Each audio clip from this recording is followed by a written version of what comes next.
आदरणीय प्रोफेसर रामजीत सिंह जी से आग्रह है कि आदरणीय राजनाथ सिंह जी को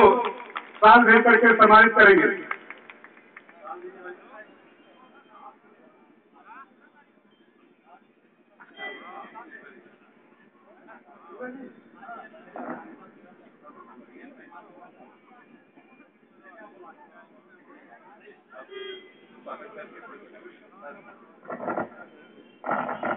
जिले के तरफ से जिला महामंत्री और इस कार्यक्रम के प्रभारी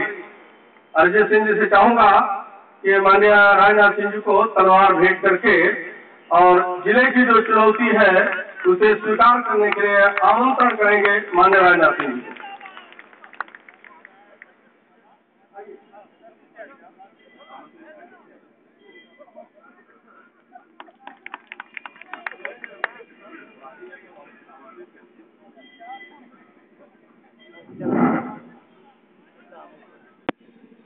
और मैं मानता हूं कि विश्वास का संकट गहरा हुआ है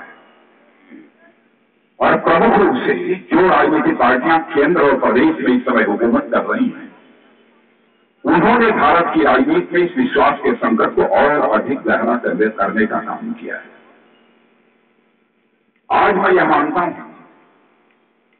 कि इस विश्वास के संकट को जो भारत की राजनीति में पैदा हुआ है, इसे चुनौती के रूप में स्वीकार किया जाना चाहिए। कोई न कोई राजनेता और कोई न कोई राजनीतिक पार्टी जो भारत की राजनीति में पैदा हुई इस विश्वास के संकट को चुनौती के रूप में स्वीकार करेगी, मुझे पूरा विश्वास है कि हिंदुस्तान की जनता उसे पलक पावड़े बिछाकर उन राजनीतिक पार्टियों का, उन राजनेताओं का स्वागत करेगी। क्योंकि सामान्यतः राजनीतिक पार्टियों के द्वारा जो आश्वासन दिए जाते हैं वो इसी उद्देश्य से दिए जाते हैं कि चाहे जैसे भी झूठ बोलना हो झूठ बोलो, लेकिन हमारी सरकार बननी चाहिए। बहनों भाइयों, मैं यह मानता हूं कि राजनीति केवल सरकार बनाने के लिए नहीं की जानी चाहिए, बल्कि राजनीति यदि की जानी चाहिए तो समाज बनाने के लिए की जानी चाहिए, देश बनाने के लिए की जानी चाहिए। आपको मैं याद दिलाना चाहता हूं, 1991 में जब मैं उत्तर प्रदेश में शिक्षा मंत्री था,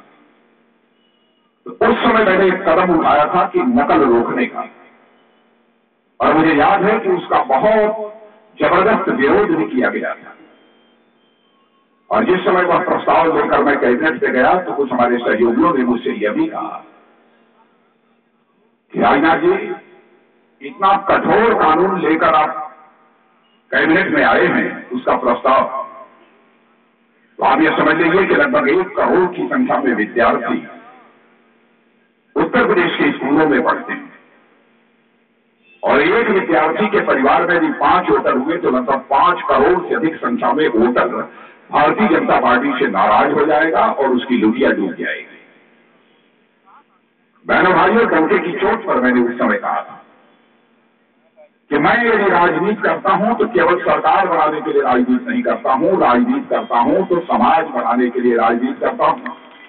और नंबर 1 यदि मैं उत्तर प्रदेश का शिक्षा मंत्री हूं तो उत्तर प्रदेश की तरुणाई को, उत्तर प्रदेश की जवानी को मैं कभी नकल करने अथवा चोरी करने की इजाजत मैं नहीं दे सकता हूं।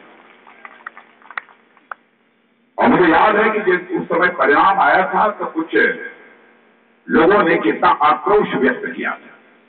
मैंने कहा, एक नहीं 50 सरकारों को यदि न्यौछावर करना हो तो हम कर सकते हैं, लेकिन अपनी तरुणाई को, अपनी जवानी को चोरी करने की इजाजत नहीं दे सकते। यह होता है, जोखिम उठाना पड़ेगा। बिना जोखिम उठाए यदि आप कोई समाज में सुधार लाना चाहेंगे अथवा राजनीति के प्रति विश्वसनीयता कायम करना चाहेंगे तो किसी भी सूरत में संभव नहीं है। आज हो क्या रहा है, हम देने का काम कर रही है, और यहां पर आकर उत्तर प्रदेश में कांग्रेस पार्टी की आलोचना करती है। बहनों भाइयों, उस कांग्रेस की सरकार को समर्थन देने का काम कर रहे हैं जिस कांग्रेस की सरकार के आने के बाद 7.5 वर्षों से इस हिंदुस्तान में महंगाई तेजी के साथ बढ़ रही है। और आप जानते हैं कि जब महंगाई बढ़ती है तो सर्वाधिक खामियाजा उसका भी किसी को भुगतना पड़ता है तो गरीबों को भुगतना पड़ता है और मध्यम वर्गीय परिवारों को भुगतना पड़ता है। फिर भी समाजवादी पार्टी और बहुजन समाज पार्टी केंद्र की सरकार को जो बाहर से समर्थन दे रहे हैं वो समर्थन वापस लेने को तैयार नहीं है। और इस महंगाई के मुद्दे पर जब कभी हम लोगों ने लोकसभा में विभाजन की मांग की है, प्रत्यक्ष अथवा अप्रत्यक्ष रूप से समाजवादी पार्टी और बहुजन समाज पार्टी ये दोनों कांग्रेस के साथ खड़ी दिखाई देती है। भ्रष्टाचार के सवाल पर आप लोगों ने समाचार पत्रों में पढ़ा होगा, पब्लिक अकाउंट्स कमेटी जिसके चेयरमैन डॉक्टर गोली मोहम्मद जोशी ने पूंजी स्पेक्ट्रम के मामले पर सपा और बसपा दोनों कांग्रेस के साथ पब्लिक अकाउंट्स कमेटी की बैठक में उनके साथ खड़ी। तो मैं सपा और बसपा के नेताओं से पूछना चाहता हूं कि उत्तर प्रदेश में आकर उस कांग्रेस पार्टी का विरोध आप क्यों करते हो? क्या सच बोलकर राजनीति नहीं की जा सकती? और बहनों भाइयों, इस सच्चाई को समझना चाहिए कि राजनीति यदि की जा सकती है तो केवल सच बोलकर ही सही राजनीति की जा सकती है, झूठ बोलकर और गुमराह करके कभी सही राजनीति नहीं की जा सकती। केंद्र में बैठे हुए कांग्रेस के लोग श्री मनमोहन सिंह जी और कभी कभी सोनिया जी भी कह देती है कि भाई कोई जादू की छड़ी नहीं है कि हम महंगाई को रोक दें। मैं तो उन्हें कहना